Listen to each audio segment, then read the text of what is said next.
Olá você que tem o seu prazer na lei do Senhor e nela medita dia e noite. Por que você não me acompanha nesta leitura que farei de Hebreus do início do capítulo 5 ao final do capítulo 7? E para contextualizar, vamos ler também Gênesis 14? Porque todo sumo sacerdote tomado dentre os homens é constituído a favor dos homens nas coisas concernentes a Deus, para que ofereça dons e sacrifícios pelos pecados, e possa compadecer-se ternamente dos ignorantes e errados, pois também ele mesmo está rodeado de fraqueza, e por esta causa deve ele, tanto pelo povo como também por si mesmo, fazer oferta pelos pecados. E ninguém toma para si essa honra, senão o que é chamado por Deus como Arão. Assim, também Cristo não se glorificou a si mesmo para se fazer sumo sacerdote, mas glorificou aquele que lhe disse: Tu és meu filho, hoje te gerei. Como também diz no outro lugar, tu és sacerdote eternamente, segundo a ordem de Melquisedeque,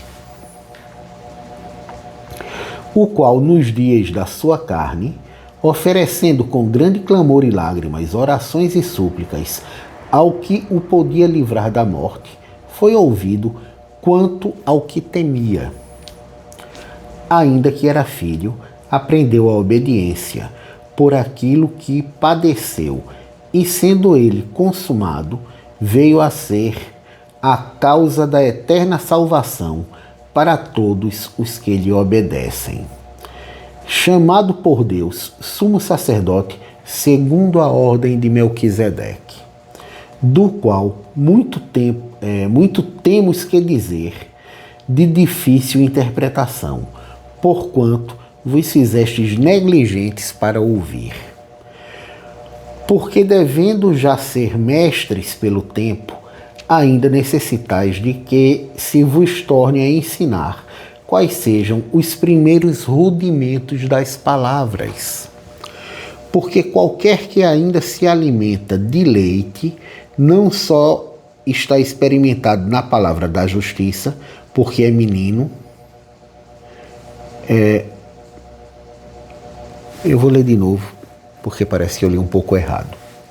Porque qualquer que ainda se alimenta de leite não está, exatamente, eu li errado, não está experimentado na palavra da justiça, porque é menino. Mas o mantimento sólido é para os perfeitos, os quais, em razão do costume, têm os sentidos exercitados para discernir tanto o bem como o mal.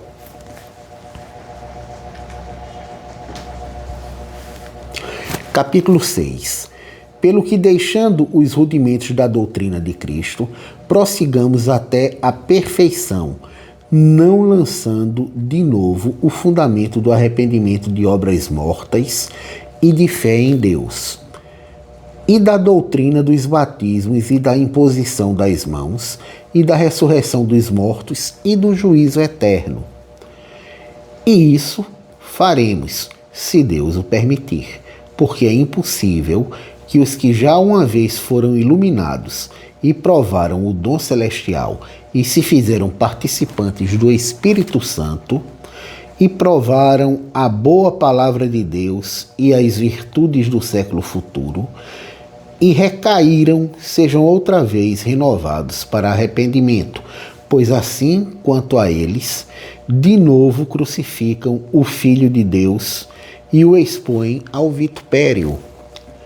Porque a terra que embebe a chuva, que muitas vezes cai sobre ela, e produz erva proveitosa para aqueles por quem é lavrada, recebe a bênção de Deus. Mas a que produz espinhos e abrolhos é reprovada e perto está da maldição. O seu fim é ser queimada. Mas de vós, ó amados, esperamos coisas melhores e coisas que acompanham a salvação, ainda que assim falamos.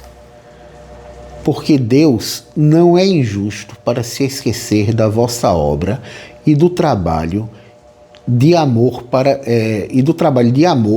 que para com o seu nome mostrastes enquanto servistes aos santos e ainda servis. Mas desejamos que cada um de vós mostre o mesmo cuidado até ao fim, para a completa certeza da esperança.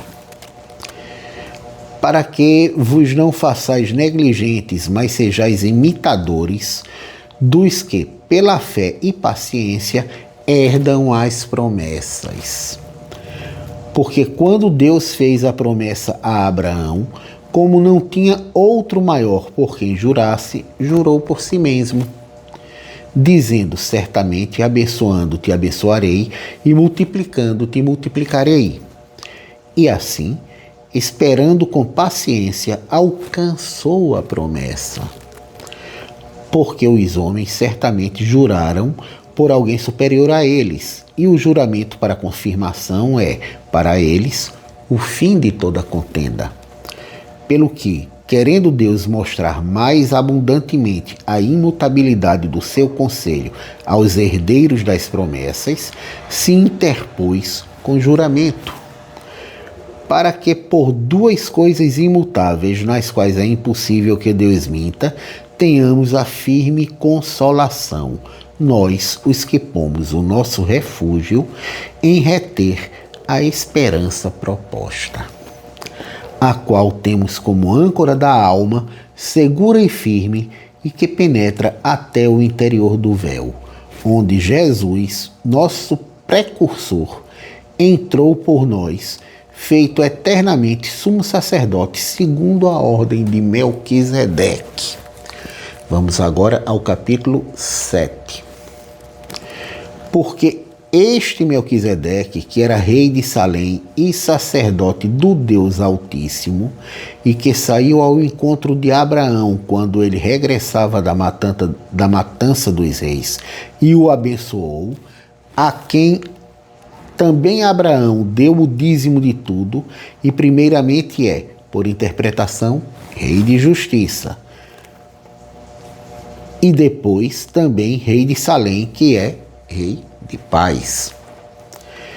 Sem pai, sem mãe, sem genealogia, não tendo princípio de dias nem fim de dias,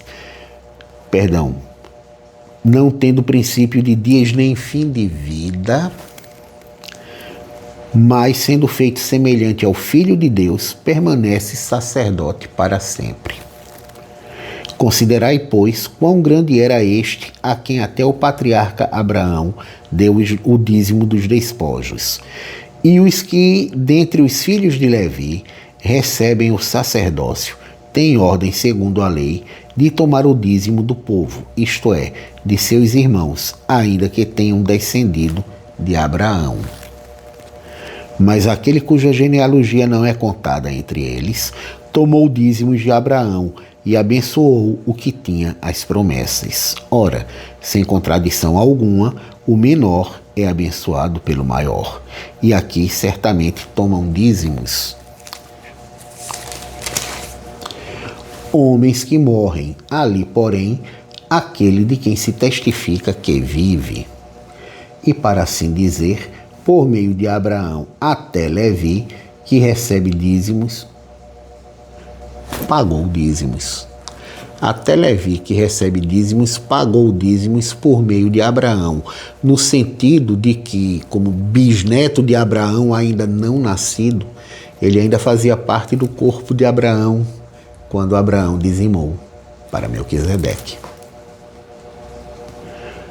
Porque ainda ele estava nos lombos de seu pai, olha aí, quando Melquisedeque lhe saiu ao encontro, de sorte que, se a perfeição fosse pelo sacerdócio levítico, por que sob ele o povo recebeu a lei?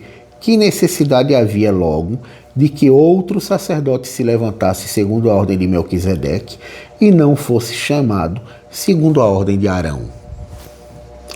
porque mudando-se o sacerdócio, necessariamente se faz também mudança da lei. Porque aquele a quem essas coisas se dizem pertence a outra tribo da qual ninguém serviu ao altar.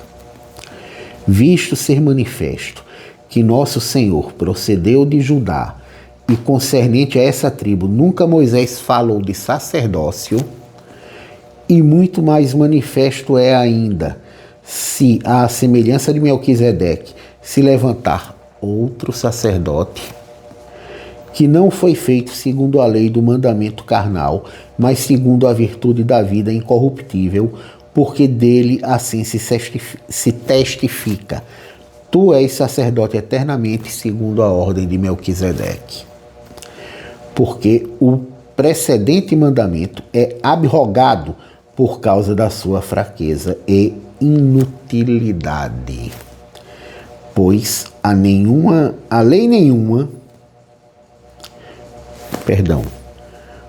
lei nenhuma coisa aperfeiçoou, e desta sorte é introduzida uma melhor esperança pela qual chegamos a Deus.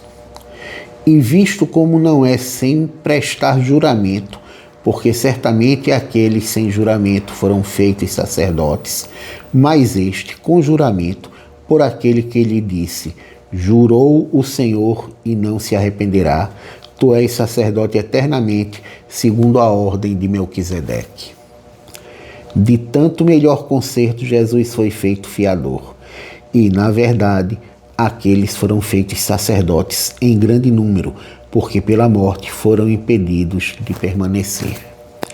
Mas este, porque permanece eternamente, tem um sacerdócio perpétuo, portanto, pode também salvar perfeitamente os que por ele chegam a Deus, vivendo sempre para interceder por eles. Porque nos convinha tal sumo sacerdote, santo, inocente, imaculado, separado dos pecadores e feito mais sublime do que os céus, que não necessitasse, como os sumos sacerdotes, de oferecer cada dia sacrifícios, primeiramente por seus próprios pecados e depois pelos do povo, porque isso fez ele uma vez, oferecendo a si mesmo, porque a lei constituiu sumos sacerdotes a homens fracos, mas a palavra do juramento que veio depois da lei constituiu o Filho perfeito para sempre. Fim do capítulo 7 e da leitura que estamos fazendo hoje de Hebreus, porque agora nós vamos para Gênesis 14.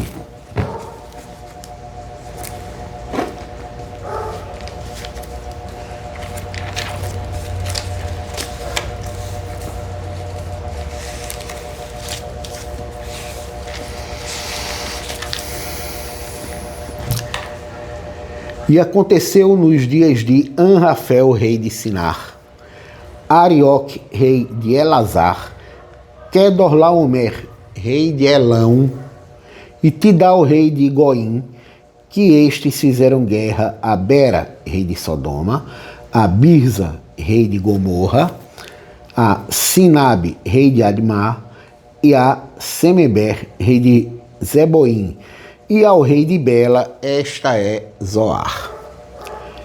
Todos esses se ajuntaram no vale de Sidim, que é o mar de Sal. 12 anos haviam servido a Quedorlaomer, mas ao 13º ano rebelaram-se.